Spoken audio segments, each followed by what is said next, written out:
Depois que Deus diz isso para Abacuque, Deus vai proferir alguns ais, mostrando para Abacuque o seguinte: não existe injustiça que prevaleça para sempre. No momento oportuno, Deus colocará todas as coisas em seu devido lugar.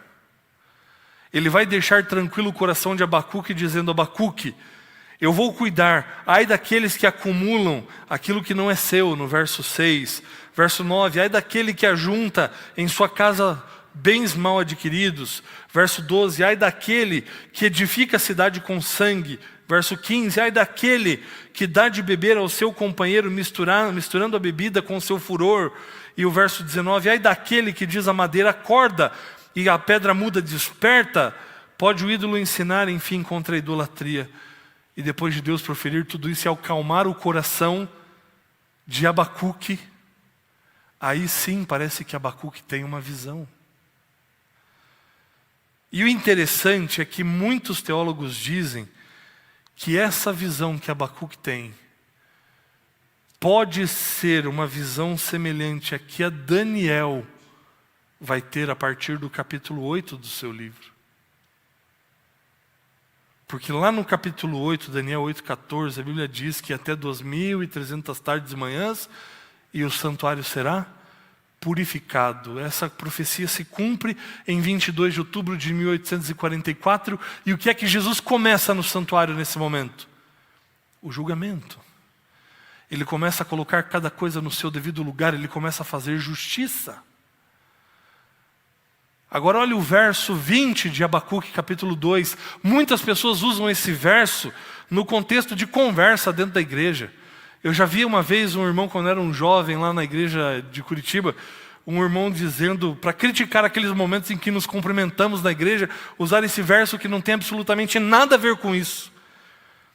Mas esse verso pode sugerir a visão que Abacuque teve, porque Abacuque vai dizer em Abacuque 2,20, o Senhor, porém, está no seu santo templo, cale-se diante dele toda terra. O que Abacuque vê aqui é uma visão de juízo.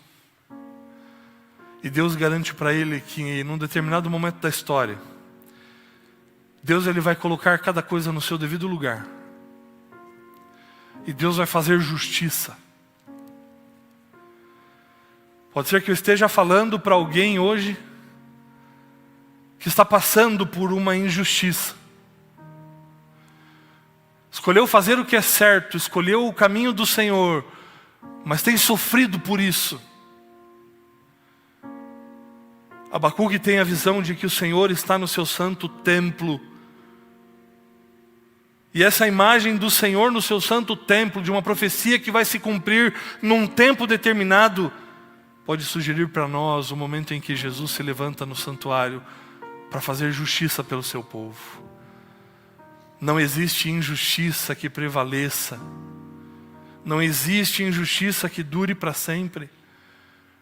No momento oportuno, Cristo Jesus vai se levantar e vai fazer justiça pelos seus. E outra coisa que deixa o coração de Abacuque tranquilo é o que ele vai registrar em todo o capítulo 3. O capítulo 3 é a resposta de Abacuque a essa visão que ele teve. De que essas injustiças não durariam para sempre. De que por mais absurdo que fosse o mover de Deus, o agir de Deus na história, tudo aconteceria dentro de um propósito, de um princípio. E de fato hoje para nós é fácil nós compreendermos os propósitos de Deus.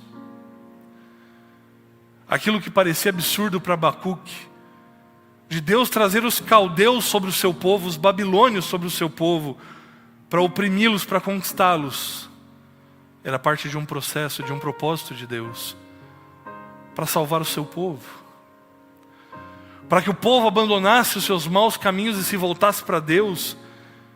Mas Deus não tinha um propósito só para com o seu povo, mas Deus tinha um propósito também de salvação para os babilônios.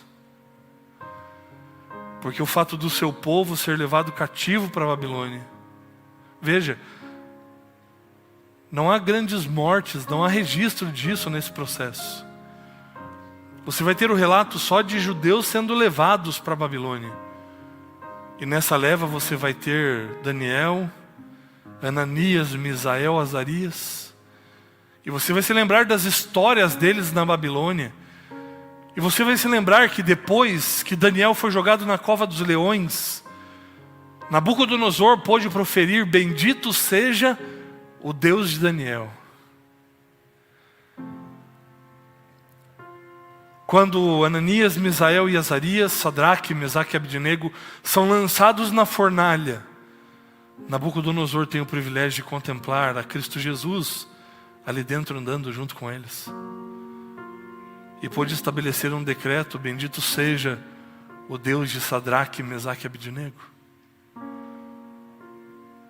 Você sabe dos momentos em que, dos 7 anos que Nabucodonosor viveu como um animal, e depois, quando ele foi restaurado, ele mesmo escreve o capítulo 4 do livro de Daniel, exaltando o nome de Deus. Havia um propósito para tudo isso. Propósito de Deus salvar o seu povo com o cativeiro, mas salvar também os babilônios, e louvado seja Deus, porque Nabucodonosor foi salvo, porque encontrou-se ali com o Deus verdadeiro.